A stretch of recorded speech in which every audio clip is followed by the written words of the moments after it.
able to understand what the real tasks are for engineers.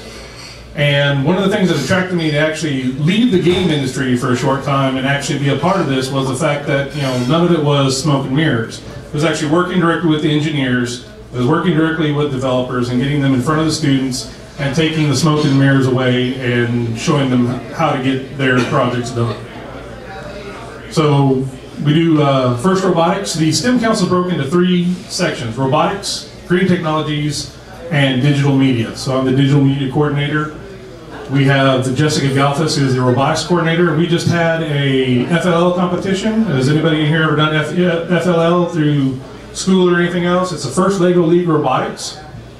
And what it does is it challenges people to take a box full of parts, turn it into a robot that can compete on a map with 15 different challenges. So they spend months and months working, learning how to program and manipulate the robot to be able to exercise through the challenges. And then green tech, where we work directly with local companies to actually do monitoring of of use and do monitoring, working directly with Con Street in order to be able to look at their usage models. So the mission is build partnerships that lead to college and career success for Central Texas. That's not only through workforce development, it's also looking at what the students want to become part of. And as we get new media to Austin and we get new opportunities, it's making sure that they're prepared for those opportunities. So once again, we can take care of our immigration problem. So these companies directly support our causes through sponsorships, through endowments, grants. And one of the things that is very interesting is we actually have a huge amount of support in Austin from everywhere except the digital media realm. So I have plenty of volunteers, which is spectacular. Something about my boss wanting me to make sure that I'm actually paying for the programs. They're looking at that. So STEM education goes all the way through kindergarten to actually leaving college. And we want to be able to continue to create programs and do programs for students as they move into the workforce where they're actually useful to us. So that hopefully when they enter the different academies that we have locally or schools we have locally, they're better prepared to be successful in those secondary educations in order to be able to become working, full-blooded, Dorito-eating, Mountain Dew drinking developers. Some of the programs, we use programs such as Globaloria, which works in the middle school area in order to teach direct programming. I spoke earlier real quickly about Discover Engineering and the fact that it's able to get students directly in front of engineers and getting them working directly on problems and situations. First Robotics, we go all the way from Junior FLL up to First Tech Challenge. So coming up in March at Connolly High School, we have an FTC competition.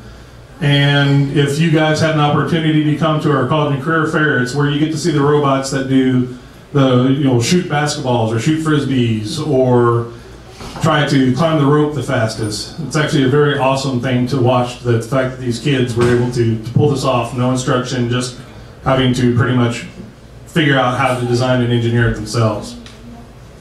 Solar Racers and Future City, we're just continuously working to have offerings in STEM education all the way across the board, everything from simple solar cars to working directly in programming. And then of course the Game Jams initiative, which I was able to get kicked off and inaugurally kick off with the Global Game Jam.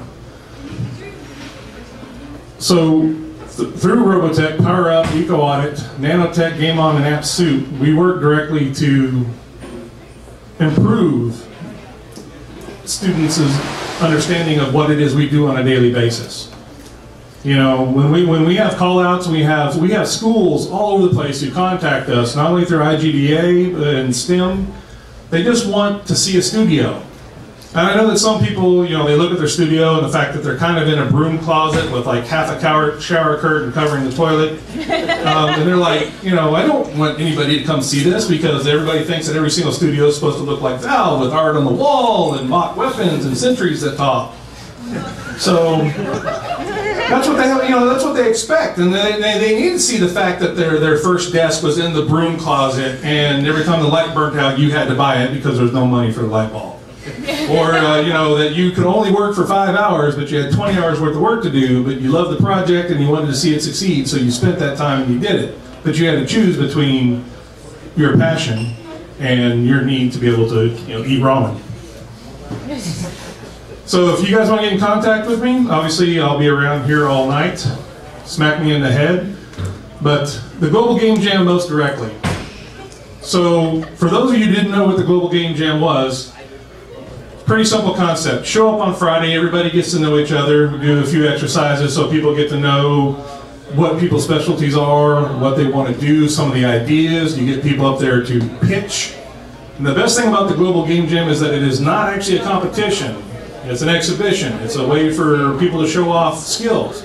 It's also one of the fastest ways for people who want to get in the industry to be able to slowly start to build up their repertoire, to be able to build up their expertise, to be able to build up their resumes with actual working games that they specifically developed and worked on directly. And not, oh, I kind of used a mod over here, got a piece from this site over there. So check-in, mingling, snacking. Like I said, this time we got to do Unity orientation. That was amazingly helpful for many people who had no idea what they were going to work in, they had no idea which way they wanted to go, just getting them to start. We had people who actually didn't actually participate in the game jam. They came, they did the actual Unity orientation, and they spent the rest of the time just playing with it and building with it. I'm talking about Will, for those of you guys who were there. So next day, full steam ahead, everybody just coding. By this time of the night, I wanted to show pictures, it's not cooperating. But, you know, we had probably 40 people stay the first night, all night long. So you get up in the morning about 7 o'clock and it's like a bomb went off. You have people furiously typing and you have people furiously snoring. Apparently I was the one snoring. Yes, one of the contestants was kind enough to draw me a picture of a Wookiee sleeping under a blanket with a fan in his face, which sort of kind of looked like me, I don't know.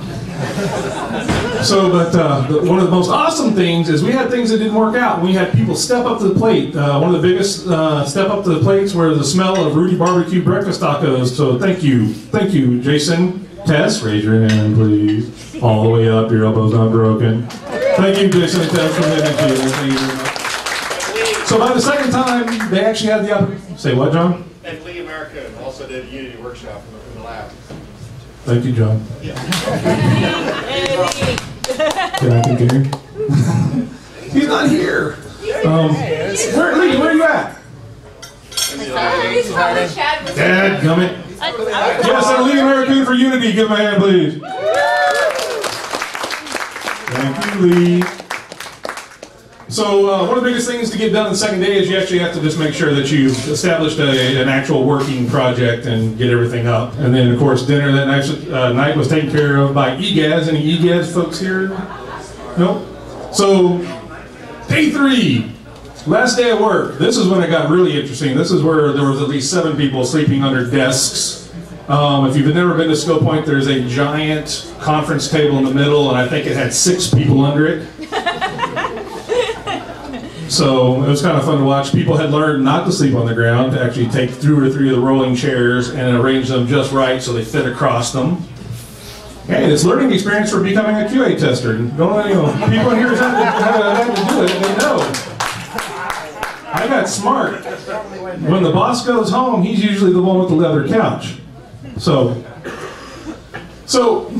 they're going through Red Bull, everything's getting put up, everything was going well. Everything had to be done by 3 p.m. and turned in. So we had several sponsors step up, of course, South by Southwest Gaming, Skillpoint Alliance, IGDA, of course, we pitched in on materials and everything else, Hidden Achievement, breakfast tacos, EGADS for dinner, and then Robert Swackhammer, please raise your hand. He was kind enough to, he was kind enough to live stream the actual award ceremony that we did at the end. We were lucky to have prizes to get away. EA came in, Paul Tropak from UT came in with some prizes from Mozilla, allowed us to actually give something away and be able to, you know, have a good time. We had 3 judges, Holly Berry from EA Recruiting. So those of you who are looking to get in the game industry maybe, or just needed a job, you know, we had EA Recruiter at your beck and call just to show off what you could do. Billy Kane, who doesn't know Billy Kane? And then Paul Tupper from the university, of course, like I just said. So thank you to the volunteers, thank you to all our sponsors, and thank you to everybody who made the first Global Game Jam held by Skillpoint a massive success. And this year, in order to be able to get use of the Austin Convention Center, we were only like 42 people away from being able to use the Austin Convention Center. So next year when you start to see those numbers go up and you start to see the sign-up sheets, get on there so that we can have a big nice facility with, you know, nice clean restrooms and everything spread out and actually have better internet. Yes, I know that was a problem, sorry. But I've actually taken care of that one. That one will never happen again. We actually worked out a deal where we'll have more than 5 or 6 different actual networks coming in and not at like 1.5.